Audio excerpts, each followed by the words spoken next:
Well, if you woke up this morning, you probably were met with a barrage of anti-Chinese headlines in the mainstream media, the corporate media. And whenever I see a sort of a coordinated effort on different headlines by mainstream publications, I'm always a little skeptical, a little cynical. The cynical bastard in me pops out. So let me just run through a quick number of these here. The Wall Street Journal reports that Chinese spies are infiltrating the U.S. military bases by asking for a Burger King. That's a weird story. We'll unpack that. China is said to be readying to conduct military exercises with Russia and North Korea in response to the U.S. conducting military exercises in South Korea. And then this Huawei phone story. This is pretty amazing. The Wall Street Journal reporting that Huawei introducing a brand new smartphone, but how in the world did they pull that off? Given the fact that there's massive amounts of U.S. sanctions. Did they find a loophole here? So to unpack all of this and about all these China headlines simultaneously, we wanted to bring in Carl Zha to discuss this and break this all down. Carl, welcome back to the show. Good to see you. Hi, Clayton. Thank you for inviting me. My pleasure. My pleasure. So let's start with the phone thing, because that seems to be like a simple entry point here. The Wall Street Journal, this Huawei story, that's all, everyone's in a rage about this, that they can get a new Huawei phone. But how in the world they are able to pull this off? The Wall Street Journal, the U.S. seems to be shocked that Chinese basically avoided U.S. sanctions, were able to create one of the best smartphones in the world. How do they do this? Exactly. It's no secret that U.S. is trying to kill Huawei for a long time. They had sanctions on Huawei. They had arrested the Huawei founder's daughter, Meng Wanzhou. They had her arrested in Canada, put her under house arrest for busting Iran sanctions. And I think that the trigger is when the Huawei moved to the 5G technology. That really freaked the U.S. government out, because Huawei has been building out telecom networks all across the world. Here I am sitting in Bali, Indonesia. We are using the 4G network that's built by Huawei. But when Huawei moved on to 5G, U.S. decided that's not acceptable. They actually stopped their allies like United States, like UK and UK, Canada, Australia, all the Five Eyes countries using Huawei. One of their excuse is national security, because the U.S. intelligence agencies, they have a back door to all the telecom networks. But their concern if Huawei start to build these telecom networks in UK, in Germany, in Australia, not only U.S. intelligence agency won't able to get a backdoor, but they think, well, then the Chinese government will get a backdoor. So that's not acceptable for them. So this is why they push for the Huawei ban. But it did not stop there, because they also asked, before the Huawei 5G phone, for example, they require U.S. components. For example, Qualcomm. They need the Qualcomm design chips that's manufactured on Taiwan by the TSMC. The U.S. have told Qualcomm, no, you can't sell to Huawei, and it tells the TSMC on Taiwan, no, you cannot sell to Huawei. So Huawei's phone business actually died for a couple of years because they're not able to get the chips. They were able to design domestically a chip to replace the Qualcomm chip, but they still don't have the manufacturing capability to actually making the chips. So like 90% of the world advanced semiconductor chip are the orders sent to Taiwan, and TSMC make them. And then Huawei cannot even, and TSMC, the semiconductor manufacturing is very complex process with very diversified global chains. For example, the TSMC, they also depend on other technology to make the chips. They depend on this machine called the EUV machine, the extreme ultraviolet lithography machine that use lasers to etch this like very small, tiny transistors on semiconductors. And so U.S. also asked Netherlands government to ban the Netherlands company ASML, stopping to send those machines to China. So even Huawei want to make those chips themselves using the ASML machines, they couldn't. So it's quite a shock when Huawei came out with this phone. So how they did it is there's two type of machines that ASML makes. One is called the DUV machine. It's called the deep ultraviolet machine, and the other one called the EUV machine, the extreme ultraviolet machine. The DUV is older technology, and that's why it's not on the sanction list yet. So ASML can still sell to Huawei DUV machine at least until beginning of 2020 2024. So Huawei is buying them in bulk. And what they have figured out is there was a process to make 7 nanometer chips using those older technology DUV machines. Taiwan actually figured out back in 2017, but it's an older technology, older method. It's not as efficient as using the DUV machines. But Huawei has no choice because they don't have access to ASML's latest UV machines. So they were able to replicate the process that TSMC used to make the 7 nanometer chips using the older DUV machines, but they were able to produce at a commercial scale. So people probably don't realize this. China spent $400 billion on chip imports before the U.S. chip ban. China spent more on chip imports than they spent importing oil.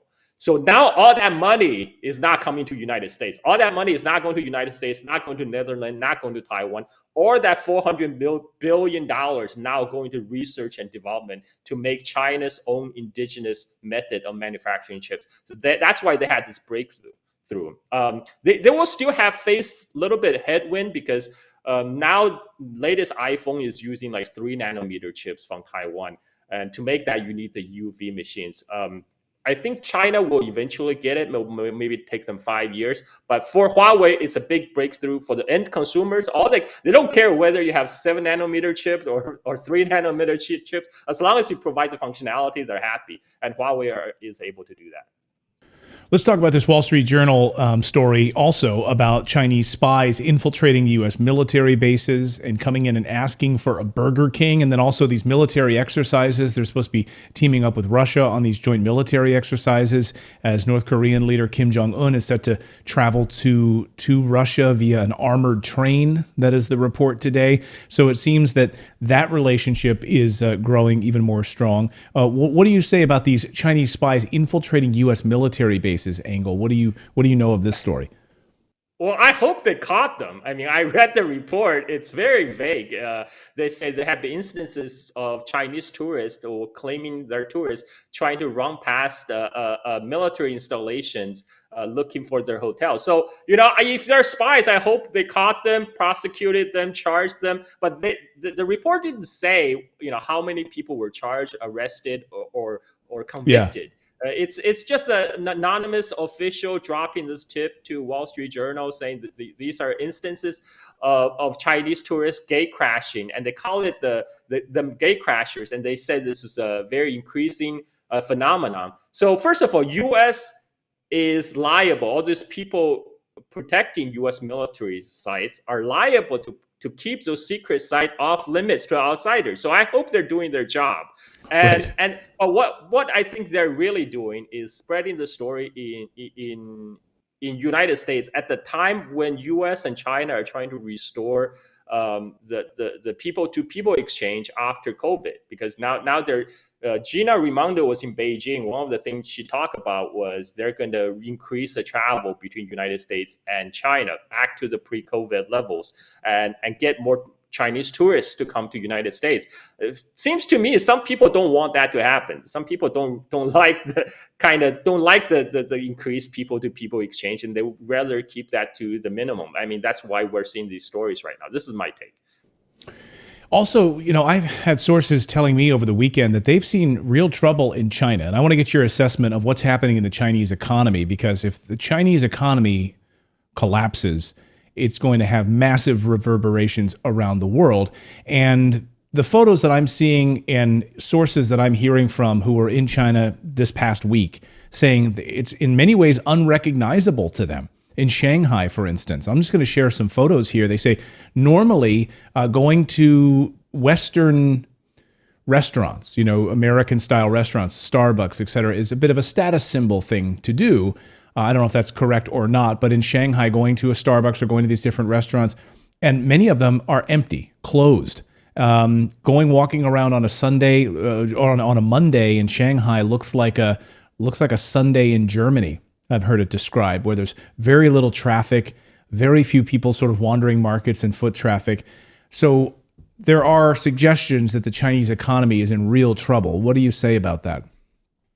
So first of all, I saw that tweet. It's by reporter Michael Yong. Said his friend sent him that pictures. Hmm.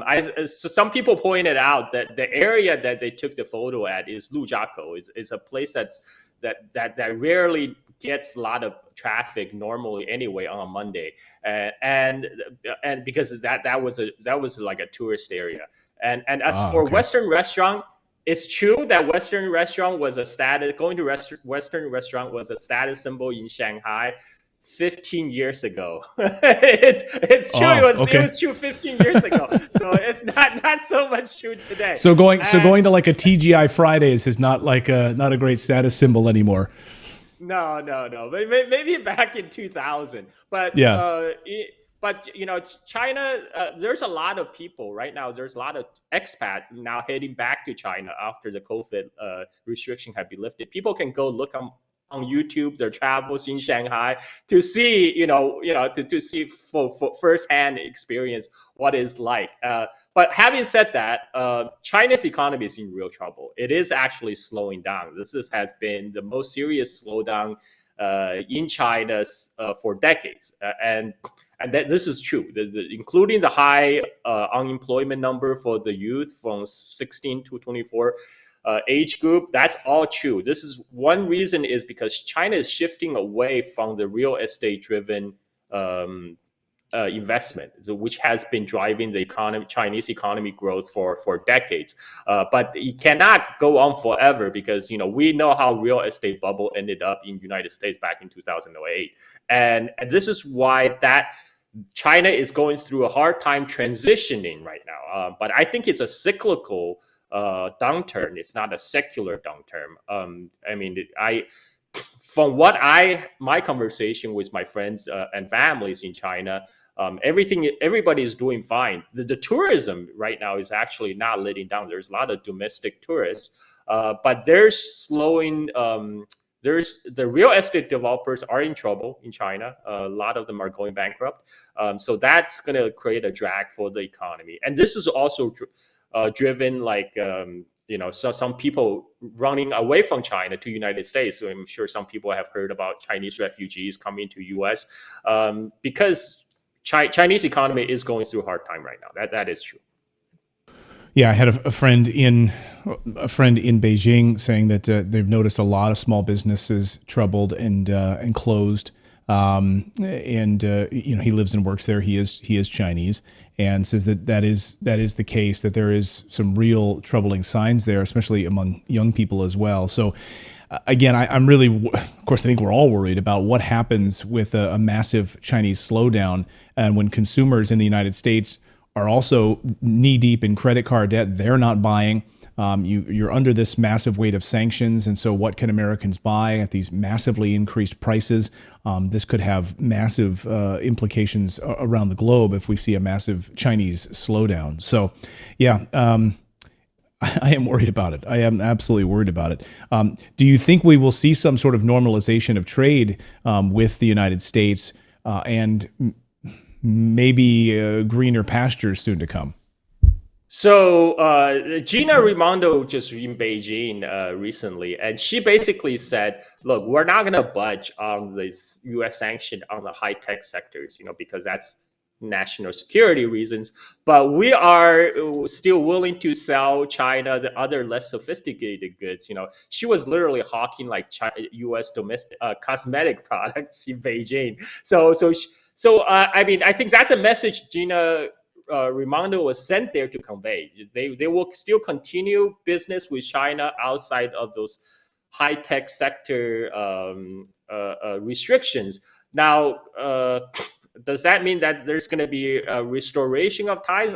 I don't know. I mean, like the decoupling, they have been returning it, de-risking. It is happening. Decoupling is already happening. For example, we already talked about the semiconductors, but even U.S. have been pressuring multinationals to move their supply chain outside of China. So what happened? But in the last few years, interesting fact about the trade statistics: the U.S. imports from the rest of the world keep on going up, but the Chinese export to United States is going down. So the rise in U.S. imports is coming from countries like Mexico and Vietnam. But if you look at the trade between China with Vietnam and Mexico, they're going skyrocketing. So what's Right. really happening is all these Chinese goods now get exported to Vietnam and Mexico for the final assembly. So they get slapped on made in Mexico and made in Vietnam label and re-exported to United States.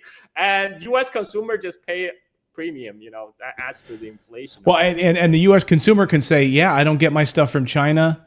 Nike can say, yeah, we don't do our stuff in China anymore. Well, yeah, they do, but it's just done by proxy in Vietnam and the Philippines and other spots. But it's still basically coming from China. This is the shell game that they play here. So, well. Yeah.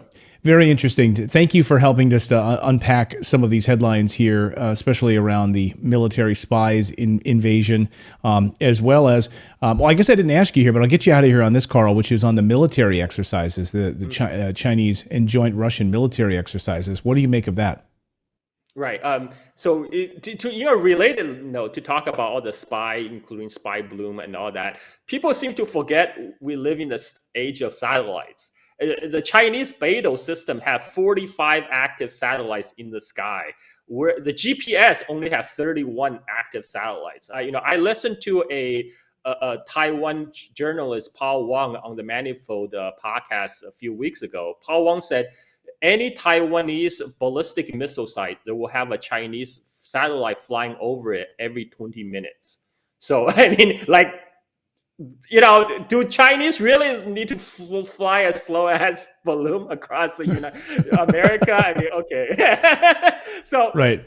That aside, China and so Russia and North Korea has been getting closer because Russia is looking to source more weapons, conventional weapons from North Korea for their war effort, which is understandable because I was in Russia late June during the Prigozhin coup. Wow. One thing about Moscow, what I see is not a society that's mobilized for war. I mean, people who have seen my travel logs on my YouTube channel will see that. They will say, oh, this doesn't look like a country at war, which is true because Putin is calling this a special military operation because he's trying to do it with minimum disruption to average people's life. So this is why the Russian industry haven't really geared up, for like a total war situation. So this is why they're looking to North Korea to source more weapons, conventional weapons, and North Korea has nothing to lose. They're already sanctioned by the United States. U.S. can't sanction North Korea anymore.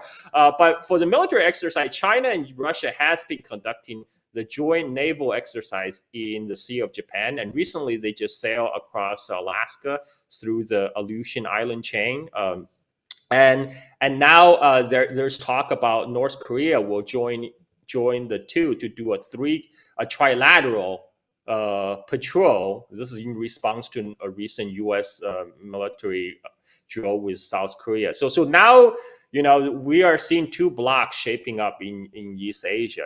We have the trilateral alliance between U.S., Japan, and South Korea on one side, and the other side we have China, Russia, and North Korea. So we live in interesting times, Clayton. Yeah, we certainly do. And it's going to be interesting to see Europe's response in all of this, which is a place, that is on the verge of energy crisis as we enter in this winter period as well. So very interesting. Carl Zhao, thank you so much for joining us here. Great to catch up with you. And thanks for diving into a bunch of these headlines today. We really appreciate it. Thank you, Clayton. Thank you for inviting me. Thank you so much for watching this segment here at Redacted. We are live every day at 4 p.m. Eastern Time, trying to share the stories that the mainstream media will not cover. You should also come over and join our community of Redacted Rebels over at redacted.inc. That's our private locals community where we can share exclusive content that we simply cannot share here on YouTube. Come over and join the rebellion together right now by going to redacted.inc. We'll see you next time.